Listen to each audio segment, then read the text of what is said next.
Les amis, bonjour et bienvenue dans ce nouvel épisode du Français by Alex, dans lequel je vais vous présenter des petites expressions qu'on emploie au quotidien en français parlé et qu'il est parfois très difficile pour vous à traduire littéralement. Si on prend les mots un par un de ces expressions, on les traduit, eh bien on ne comprend rien, ça ne veut rien dire. Je tiens à remercier mon ami Ralph qui m'a suggéré le sujet de cette émission. Il m'a dit parfois il y a des expressions comme ça, on tape sur Google, on essaye de traduire, on ne trouve pas les réponses. Eh bien les voici dans cette leçon les amis. J'ai 17 expressions pour vous aujourd'hui intraduisibles. On dira littéralement impossible à traduire. Prenez un papier, un crayon, un petit peu de concentration. N'hésitez pas à activer les sous-titres si vous en avez besoin. Et c'est parti pour la première. Alors, si je ne m'abuse, bon courage pour la traduire et la comprendre, cette expression. On va manger des lettres, on va la prononcer si je ne m'abuse. Si je ne m'abuse, donc le nœud de la négation, vous avez compris qu'on le mangeait à moitié, si je ne m'abuse, et ça signifie « il me semble », si je ne me trompe pas, exemple. Bonjour, enchanté alors, c'est la première fois qu'on se rencontre, si je ne m'abuse. Si je ne m'abuse, il me semble, si je ne me trompe pas. C'est la première fois qu'on se rencontre en personne, si je ne m'abuse. Alors le verbe abuser peut porter à confusion, mais je vous assure que cette expression « si je ne m'abuse »,« si je ne me trompe pas », il me semble, on l'entend souvent au quotidien en français parlé. N'hésitez pas à l'employer, les amis. Si je ne m'abuse, si je ne m'abuse. Allez, on enchaîne avec la deuxième. Il n'y a pas de quoi. Il n'y a pas de quoi. Alors dans certaines de ces expressions de cette leçon, ce sont des phrases coupées. Quand on dit « il n'y a pas de quoi », on peut manger le « il » et on va dire « il n'y a pas de quoi », donc le « il » et la négation, on peut les manger. Il n'y a pas de quoi. Ça veut dire finalement « il n'y a pas de quoi me remercier », par exemple. « Je t'en prie », avec plaisir. C'est une expression finalement en réponse à un « merci ». Il n'y a pas de quoi. Sous-entendu, il n'y a pas de quoi me remercier. C'était un plaisir. Au fait, merci beaucoup pour ton aide. C'était vraiment sympa de ta part. Oh, franchement, il n'y a pas de quoi. C'était rien du tout. Ça m'a pris 2 minutes en plus. Non, vraiment, il n'y a pas de quoi. Il n'y a pas de quoi ou il n'y a pas de quoi. Alors, langage courant, si vous tenez la porte à quelqu'un que vous ne connaissez pas, la personne vous remercie, vous pouvez dire il n'y a pas de quoi. C'est tout à fait poli, c'est pas trop familier. Employez-la, les amis, cette expression. La troisième, qui ressemble un petit peu à la deuxième, il n'y a plus qu'à. Il n'y a plus qu'à. On peut manger le il, on peut manger le nœud de la négation, et ça donnera il n'y a plus qu'à. Il n'y a plus qu'à. Et encore une fois, c'est une phrase qui est coupée. Il n'y a plus qu'à y aller, par exemple. Je vous montre dans un petit dialogue. On a enfin tout préparé pour le pique-nique. Parfait alors, il n'y a plus qu'à. Il n'y a plus qu'à y aller, il n'y a plus qu'à partir, il n'y a plus qu'à. On est prêt, la dernière tâche qu'il nous reste à faire, finalement, c'est de partir. Nous sommes prêts. Il n'y a plus qu'à partir. C'est une forme négative, évidemment. La dernière chose qu'il nous reste à faire, c'est de partir. Eh ben, il n'y a plus qu'à. On y va alors. Il n'y a plus qu'à. C'est surprenant, mais maintenant vous la comprendrez et pourquoi pas l'utiliser, cette expression, à votre tour, les amis. Quatrième expression du jour, c'est bien fait. Donc si on traduit littéralement, c'est bien fait, c'est quelque chose de positif, c'est une bonne chose, c'est bien fait. Pas dans ce sens-là, ce n'est pas pour apporter une critique positive à quelque chose qui a été fabriqué, par exemple. Ah oui, non, c'est bien fait, c'est beau. C'est pas du tout le sens de cette expression aujourd'hui. Quand on dit « c'est bien fait », ça signifie « ça lui apprendra ». Il l'a bien mérité. Alors, c'est pas très gentil, mais parfois on n'est pas toujours très gentil. Un exemple, t'as entendu que Marc s'est pris une amende par la police parce qu'il a grillé le feu rouge hier. Ouais, franchement, entre nous, ça lui apprendra, c'est bien fait, parce que griller les feux rouges, c'est hyper dangereux. Alors franchement, c'est bien fait. C'est bien fait pour lui, on peut dire aussi. Ça veut dire, il l'a bien mérité. Il n'avait qu'à pas griller le feu rouge en voiture, il est passé au rouge. Il y avait la police, il s'est pris une amende par la police, c'est bien fait. C'est bien fait pour lui, il l'a bien mérité. C'est ça que ça signifie. Cinquième expression, À peu de choses près. Pas facile à traduire non plus celle-ci. À peu de choses près. Et on va la prononcer à peu de choses près. À peu de choses près. Ça signifie presque. Vraiment, on était proche, hein, presque. Hein. Ou bien pour ainsi dire. Ça veut dire oui, c'est à peu près ça, hein, à peu de choses près. Exemple. Bon alors, t'as réussi à cuisiner? T'as réussi à faire la recette de la tarte au citron? Oui, bon, j'ai réussi, à peu de choses près. J'ai juste mis un peu trop de sucre, je pense. Mais bon, à peu de choses près, j'ai réussi. Presque.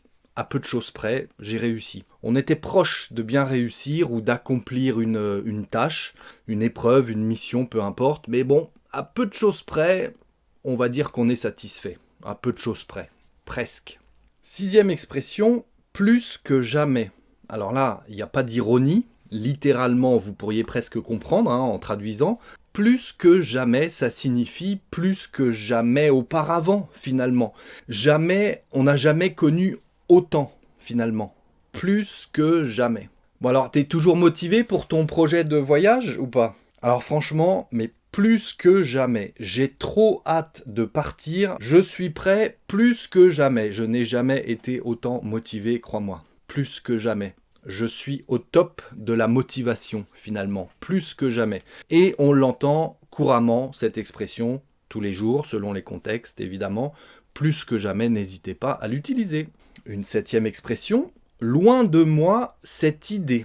Loin de moi cette idée. C'est comme ça qu'on va la prononcer. Loin de moi cette idée. Ça signifie « je n'ai absolument pas cette intention. Ce n'est pas du tout ce que je pensais. Loin de moi cette idée. » Exemple pour comprendre.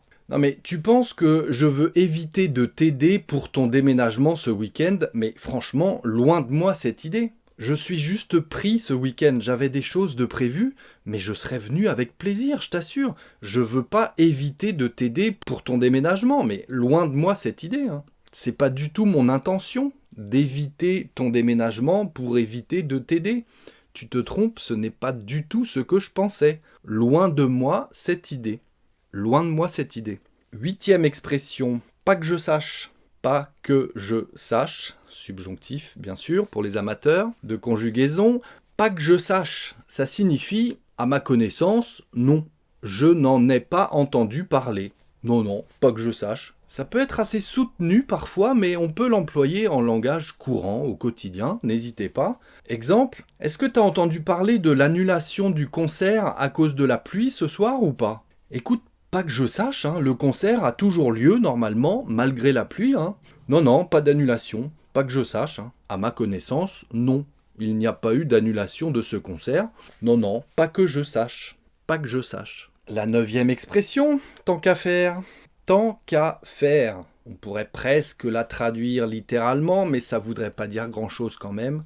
Tant qu'à faire, ça signifie autant en profiter pour blabla selon l'exemple. Puisqu'on y est, tant qu'à faire, puisqu'on y est, vous allez comprendre avec l'exemple. On doit passer par la boulangerie en rentrant, est-ce que tu as besoin de quelque chose? Ah bah écoute, tant qu'à faire, prends aussi des croissants pour demain matin alors. Si tu vas acheter du pain, écoute, tant qu'à faire, prends des croissants pour demain matin. Tant qu'à faire, si tu passes à la boulangerie pour acheter du pain, puisqu'on y est, tant qu'à faire, achète des croissants pour le petit déjeuner demain également.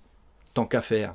On est à peu près à la moitié de cette leçon, donc tant qu'à faire, puisque vous êtes encore là, j'imagine que ça signifie que cette leçon vous plaît. Allez, on prend 3 secondes pour cliquer sur le pouce, ça me rend service, vraiment. Pensez à vous abonner si ce n'est pas déjà fait. Et surtout, écrivez-moi des exemples en commentaire. S'il vous plaît, je les corrigerai avec plaisir. Et la 10e expression, on continue. Ça y est. Ça y est. Bon courage pour la traduire aussi, celle-ci. Ça y est, ça veut dire c'est fait, c'est terminé. On peut dire aussi nous y sommes. Voilà, nous y sommes. Ça y est, le train est arrivé, par exemple. Ça y est, nous sommes arrivés. Exemple. Alors, t'as terminé de lire ce livre ou pas encore? Oui, ça y est, je l'ai terminé ce matin. Je vais te raconter ça, mais ça y est, j'ai fini la lecture de ce livre. Ça y est. J'ai terminé. C'est pour marquer la fin de quelque chose. Ça y est, nous sommes au point d'arrivée, ça y est, l'action est terminé, est fini, le train est arrivé, ça y est, enfin, vous avez compris, c'est pour marquer la fin de quelque chose, nous y sommes, ça y est, c'est fait, c'est terminé, ça y est, et ça se prononce ça y est.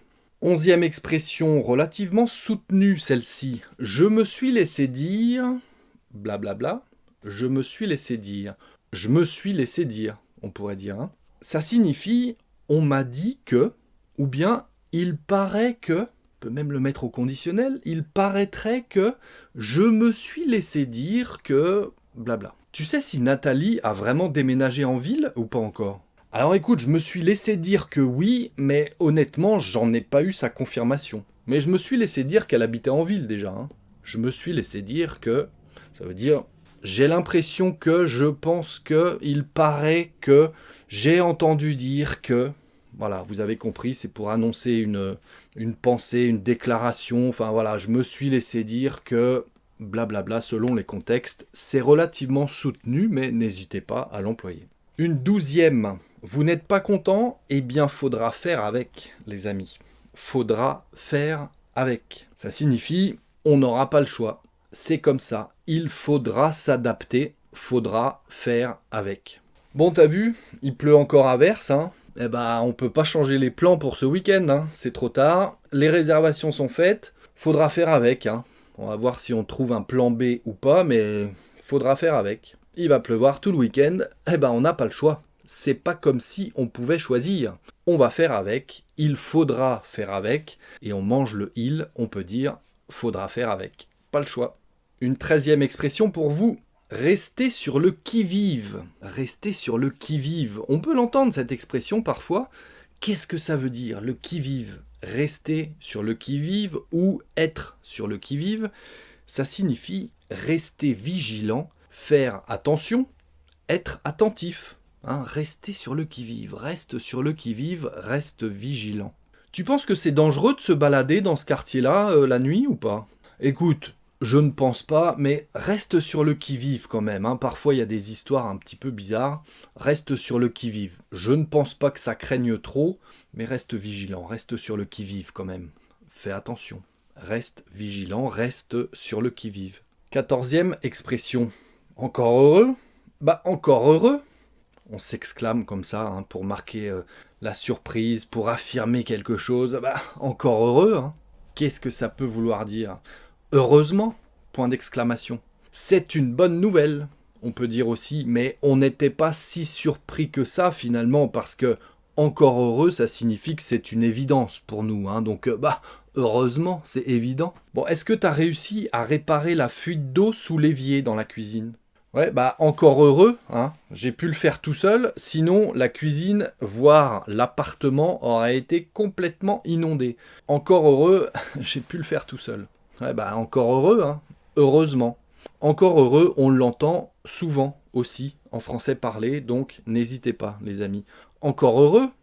Point d'exclamation. 15e expression, être à cheval sur quelque chose. Être à cheval sur quelque chose. Non, ça ne veut pas dire que vous faites du cheval et que vous avez un cheval à la maison et que vous êtes à cheval sur quelque chose. Non, ça ne signifie pas cela. Être à cheval sur, ça veut dire être strict sur quelque chose, être rigide, on peut dire. Être strict, hein. Être à cheval sur des principes, par exemple. Avoir des principes. Dis-moi, pour lundi, le rendez-vous médical, là, est-ce que je dois vraiment respecter les horaires des rendez-vous ou pas forcément ? Si, alors très important, ils sont très à cheval sur les créneaux horaires, sur les rendez-vous, ils sont très ponctuels dans ce cabinet médical. Franchement, fais attention, sois à l'heure, ils sont très à cheval sur l'heure des rendez-vous, sur la ponctualité. Être à cheval sur la ponctualité, c'est un principe, on aime bien être à l'heure, on aime bien quand les gens sont à l'heure par exemple, eh bien on pourra dire être à cheval sur la ponctualité, sur les horaires. Une 16e expression pour vous, n'empêche, on l'entend très souvent en français parler celle-ci. N'empêche que, ou n'empêche tout seul. N'empêche, virgule, ça signifie toutefois, cela dit, exemple. On a eu quelques problèmes techniques pendant la soirée, mais globalement ça s'est bien passé. N'empêche, c'était vraiment une bonne soirée, hein. Malgré ce petit problème technique, n'empêche, j'ai adoré cette soirée. Toutefois, cependant, cela dit, hein, c'est pour apporter une nuance, pour relativiser, on peut dire n'empêche. On l'utilisera pas vraiment à l'écrit, mais alors à l'oral, en français parlé, on l'entend très souvent. N'empêche que, blablabla, je suis ravi de te voir, n'empêche que t'as 1 heure de retard. Donc je t'aime bien, mais j'ai attendu 1 heure, n'empêche. Allez, la 17e et dernière expression de cette leçon. À la rigueur. À la rigueur, qu'est-ce que ça signifie? Est-ce qu'on parle de rigueur? Être rigoureux? Eh bien, pas forcément. À la rigueur, ça signifie en dernier recours. Si nécessaire, on pourrait dire. À la rigueur. Tu penses que ça pose problème si je viens pas à la soirée, là? Bah, à la rigueur, c'est pas dramatique, mais ça ferait plaisir à tout le monde que tu viennes quand même, hein. Bon, au pire, à la rigueur, si tu viens pas, passe un petit coup de fil pour leur dire bonjour quand même. À la rigueur, éventuellement. Cependant, si nécessaire, si vraiment tu ne viens pas, bon, à la rigueur, ok, pas de problème, mais passe un coup de fil. Un coup de fil, c'est un appel téléphonique. Un coup de fil. L'époque où les téléphones avaient des fils. Voilà les amis, 17 expressions pour vous. J'attends vos exemples, bien évidemment. Pas forcément 17 exemples de dialogue chacun, hein, mais une petite phrase ou deux, ça fait plaisir. Ça permet d'interagir en plus avec vous. Ça me fait toujours plaisir. Les petits pouces également. Abonnez-vous, je vous l'ai déjà dit, si ce n'est pas déjà fait. Et puis si vous en voulez encore, je vous invite à me suivre dans cette leçon. À très bientôt les amis, ciao.